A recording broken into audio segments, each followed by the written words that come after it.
അസ്സലാമു അലൈക്കും. ബിസ്മില്ല. അസ്സലാത്തു വസ്സലാമു അല അഷ്റഫിൽ മുർസലീൻ വഅല ആലിഹി വസഹ്ബിഹി അജ്മഈൻ. അമ്മാബാദ്. ഇന്ന് നമ്മൾ നോക്കാൻ പോകുന്നത് ക്ലാസ് 5 ദുറൂസുൽ ഇസ്ലാം ഫസ്റ്റ് പാർട്ട്, അതിലെ 4ാമത്തെ പാഠവും അതിൻ്റെ തദ്രീബാത്തുമാണ്. നിങ്ങൾക്ക് വീഡിയോ ഇഷ്ടപ്പെട്ട് കഴിഞ്ഞാൽ ചാനൽ ഒന്ന് സബ്സ്ക്രൈബ് ചെയ്യുക, ലൈക്ക് ചെയ്യുക. നിങ്ങളുടെ അഭിപ്രായങ്ങളും നിർദ്ദേശങ്ങളും കമൻറ്റിൽ അറിയിക്കുക. നമുക്ക് ആ പാഠം ഒന്ന് നോക്കാം. അദ്ദർസു റാബിയ്, 4ാമത്തെ പാഠം. അന മഷഗൂലുൻ ജിദ്ദ. ഈ പാഠത്തിൽ നമ്മൾ മുബാറക്കും ഹസനും തമ്മിൽ നടത്തുന്ന ഒരു സംഭാഷണമാണ് പഠിക്കുന്നത്. ഈ പാഠം അറബിയിലാണ് കൊടുത്തിരിക്കുന്നത്. നമുക്കതിൻ്റെ അർത്ഥമൊന്ന് മനസ്സിലാക്കാം. നോക്കൂ. മുബാറക്: അസ്സലാമു അലൈക്കും വറഹ്മത്തുള്ളാ. ഹസൻ മായി: അസ്സലാമു അലൈക്കും. നീ ഹസനല്ലേ? ഹസൻ: വഅലൈക്കും അസ്സലാം വറഹ്മത്തുള്ളാഹി വബറകാതുഹു. നഅം ഹസൻ മാക. കൈഫ ഹാലുക്? അതെ, ഹസൻ തന്നെ. എന്താണ് നിന്റെ വിശേഷം? മുബാറക്: ബിഖൈർ അൽഹംദുലില്ലാ ഉരീദു മുഖാബലതക അദാ. അതിന്റെ അർത്ഥം എന്താണ്? നല്ലത്, അൽഹംദുലില്ലാ, നാളെ നിന്നെ കാണാൻ ഞാൻ ആഗ്രഹിക്കുന്നു. ഹസൻ: അഫ്വൻ അന മശ്ഗൂലുൻ ഹാദൽ ഉസ്ബൂ. അദ്ഹബു ഇലൽ മക്തബി യൗമൽ അഹദി വൽ ഇസ്നൈനി വസ്സലാസായി വൽ അർബിആഇ വൽ ഖമീസ്. അതിന്റെ അർത്ഥം: ഞാൻ ഈ ആഴ്ചയിൽ തിരക്കിലാണ്. ഞായറാഴ്ചയും തിങ്കളാഴ്ചയും ചൊവ്വാഴ്ചയും ബുധനാഴ്ചയും വ്യാഴാഴ്ചയും ഞാൻ ഓഫീസിൽ പോകും. മക്തബ് പറഞ്ഞ ഓഫീസ്.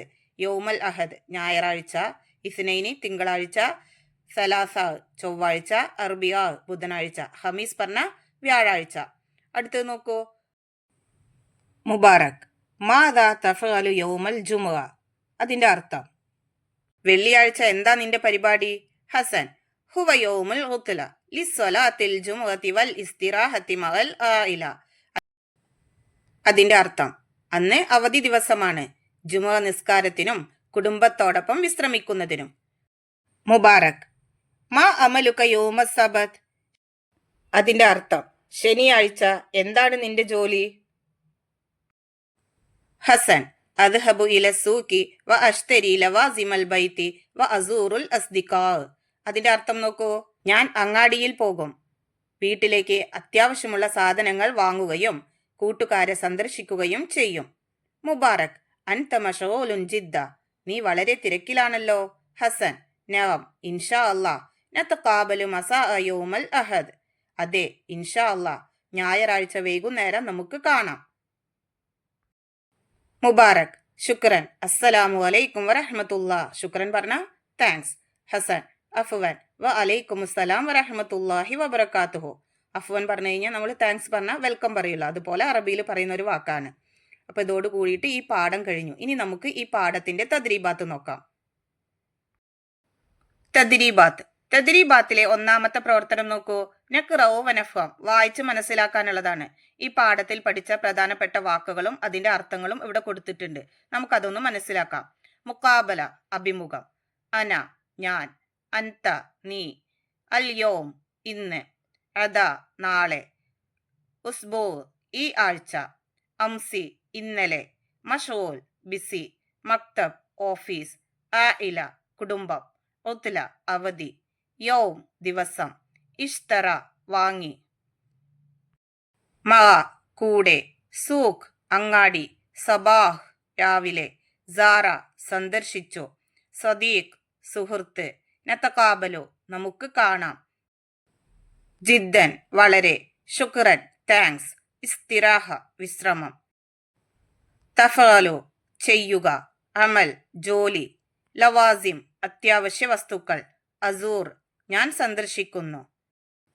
നിങ്ങൾ ഇവിടെ കൊടുത്തിട്ടുള്ള വാക്കുകളും അതിൻ്റെ അർത്ഥങ്ങളൊക്കെ നന്നായി മനസ്സിലാക്കിയിട്ട് പഠിക്കുക.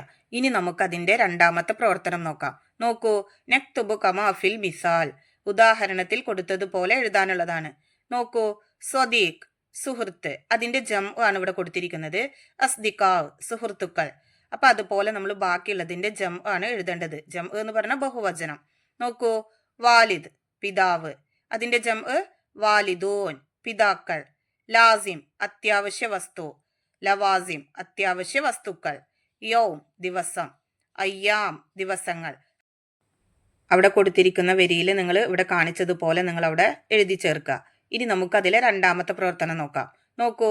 നക്തുബു കമാഫിൽ മിസാൽ. അതിലെ രണ്ടാമത്തത് നോക്കൂ, സബാഹ്. അതിന്റെ അർത്ഥം എന്താണ്? രാവിലെ. അതിന്റെ ഓപ്പോസിറ്റ് പദമാണ് നമുക്കിവിടെ കൊടുത്തിരിക്കുന്നത്, മസാ, വൈകുന്നേരം.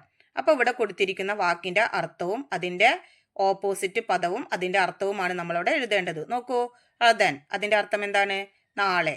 അപ്പൊ ഓപ്പോസിറ്റ് അംസി, അതിന്റെ അർത്ഥം ഇന്നലെ. ദഹബ, അതിന്റെ അർത്ഥം എന്താണ്? പോയി. അതിന്റെ ഓപ്പോസിറ്റ് പദം ജാ, അതിന്റെ അർത്ഥം വന്നു. നക്തുബു കമാഫിൽ മിസാൽ, അതിലെ മൂന്നാമത്തെ പ്രവർത്തനം നോക്കൂ, യൗമുൽ അഹദ്, അതായത് ഞായർ. അപ്പൊ അതുപോലെ നമ്മൾ ആഴ്ചയിലെ 7 ദിവസങ്ങളും അറബിയിലാണ് നമ്മളോട് എഴുതേണ്ടത്. യൗമുൽ അഹദ്, ഞായർ. അപ്പൊ അടുത്ത ദിവസം ഏതാണ്? തിങ്കൾ. അപ്പൊ 2 എന്നുള്ളതില് യൗമുൽ ഇസ്നൈനി, തിങ്കൾ. 3 യൗമു സലാസാ, ചൊവ്വ. 4 യൗമുൽ അർബിയാ, ബുധൻ. 5 യൗമുൽ ഖമീസ്, വ്യാഴം. 6 യൗമുൽ ജുമുഅ, വെള്ളി. 7ാമത്തത് യൗമു സബത്, ശനി. ഇനി നോക്കൂ, നക്തുബു കമാഫിൽ മിസാൽ, അതിലെ 4ാമത്തെ പ്രവർത്തനം, സാറ, സന്ദർശിച്ചു. അസൂർ, ഞാൻ സന്ദർശിക്കും. ദഹബ, പോയി. അദ്ഹബു, ഞാൻ പോകും. ഇഷ്തറ, വാങ്ങി. അഷ്തരി, അപ്പൊ അതിന്റെ അർത്ഥം എന്താണ്? ഞാൻ വാങ്ങും. ഇനി നോക്കൂ, തദ്രീബാത്തിലെ 3ാമത്തെ പ്രവർത്തനം, നുജീബ്, ഉത്തരം എഴുതാനുള്ളതാണ്. ഇവിടെ ചോദ്യങ്ങളൊക്കെ അറബിയിലാണ് കൊടുത്തിരിക്കുന്നത്. അപ്പൊ ഉത്തരവും നമ്മൾ അറബിയിൽ തന്നെ എഴുതണം.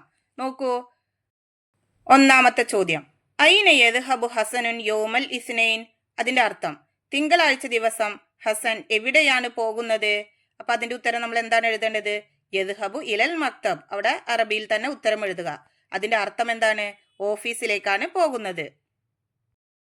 2ാമത്തെ ചോദ്യം, മാദാ യഫ്അലു ഹസനുൻ യൗമൽ ജുമുഅ, അതിന്റെ അർത്ഥം, ഹസൻ വെള്ളിയാഴ്ച എന്താണ് ചെയ്യാറുള്ളത്? അതിന്റെ ഉത്തരം എന്താണ് നമ്മളോട് എഴുതുക? യുസല്ലി സ്വലാത്തൽ ജുമുഅ വയസ്തരീഹു മഹൽ ആയില, അതിന്റെ അർത്ഥം, ജുമുഅ നിസ്കാരം നിർവഹിക്കുകയും കുടുംബത്തോടൊപ്പം വിശ്രമിക്കുകയും ചെയ്യും. അപ്പൊ നിങ്ങൾ അവിടെ അറബിയിൽ മാത്രം എഴുതിയാൽ മതി. അതിന്റെ അർത്ഥം മനസ്സിലാക്കാൻ വേണ്ടിയിട്ടാണ് ഇവിടെ പറയുന്നത്. നോക്കൂ, 3ാമത്തെ ചോദ്യം, മാദാ യുരീദു മുബാറക്, അതിന്റെ അർത്ഥം, മുബാറക് എന്താണ് ഉദ്ദേശിക്കുന്നത്? അതിന്റെ ഉത്തരം എന്താണ് എഴുതുക? യുരീദു മുബാറക്കുൻ മുക്കാബലത്തൽ ഹസൻ, അതിന്റെ അർത്ഥം എന്താണ്? മുബാറക് ഹസനെ നേരിൽ കാണാനാണ് ഉദ്ദേശിക്കുന്നത്. ഇതോട് കൂടിയിട്ട് ഈ പാഠത്തിലെ തദ്രീബാത്ത് വർക്കുകളൊക്കെ കഴിഞ്ഞു. നിങ്ങൾക്ക് ഈ പാഠവും ഇതിന്റെ തദ്രീബാത്തും ഉപകാരപ്പെടുമെന്ന് വിചാരിക്കുന്നു. ഇൻഷാ അല്ലാഹ് നമുക്ക് അടുത്തൊരു സബ്ജക്റ്റിൽ വീണ്ടും കാണാം. എല്ലാവർക്കും ഒരിക്കൽ കൂടി അസ്സലാമു അലൈക്കും വറഹ്മത്തുള്ളാഹി തആല വബറകാതുഹു.